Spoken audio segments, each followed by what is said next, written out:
বোন আমাদের সঙ্গে ফিরে যাবে না ভাই।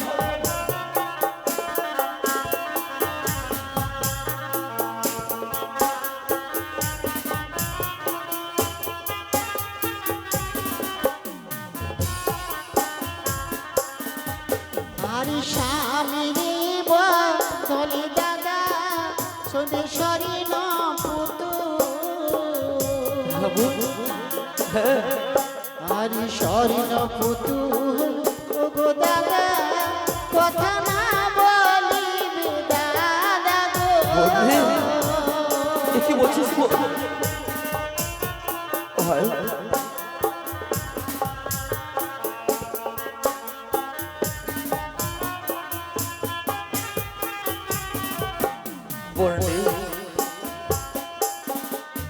সত্যি কথাই বলেছি।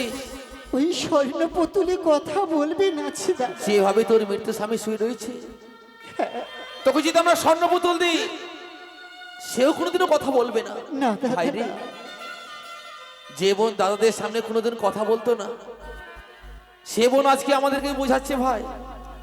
বোনকে বোঝানোর মতো শক্তি আমাদের কাছে নেই, তাই বোনের পথকে আমরা বাধা দেব না। হ্যাঁ দাদা, তবে জানিস না বোন, বেশি বলো।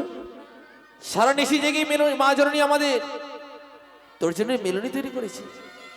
তুই ছোটবেলায় মেলনি খেতে খুব ভালোবাসতে বলে দেখ এই মেলনির ভাড়া আমরা নিয়েছি।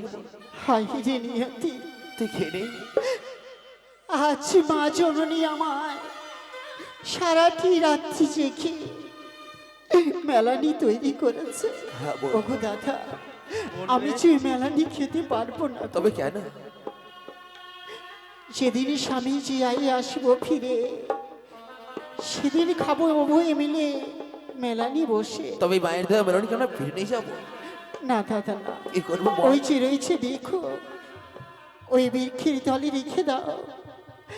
আমি ফিরে যেদিন আসবো উভয় মিলনে বসে মেলানি ভক্ষণ করবো দাদা। ভাই দাদা আজ এই বিক্ষের নিশি এই মেলনি চাপা দিয়ে রেখে দে ভাই। তাই হবে দাদা গো।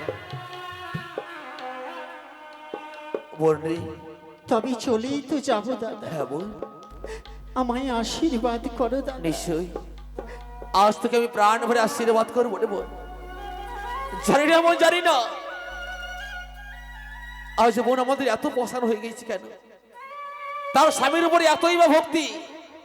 তোকে প্রাণ ভরে আশীর্বাদ করছি বোন। যারে বোন যা অকুল সাগরে ভেসে ভাসতে ভাসতে তুই যাবি দেবতা নগরে, সেখানে গিয়ে তুই পাবি স্বামীর প্রাণধন। যেদিন ফিরবি তুই নিজের দেশে যোগ জমনি সেজে। দাদা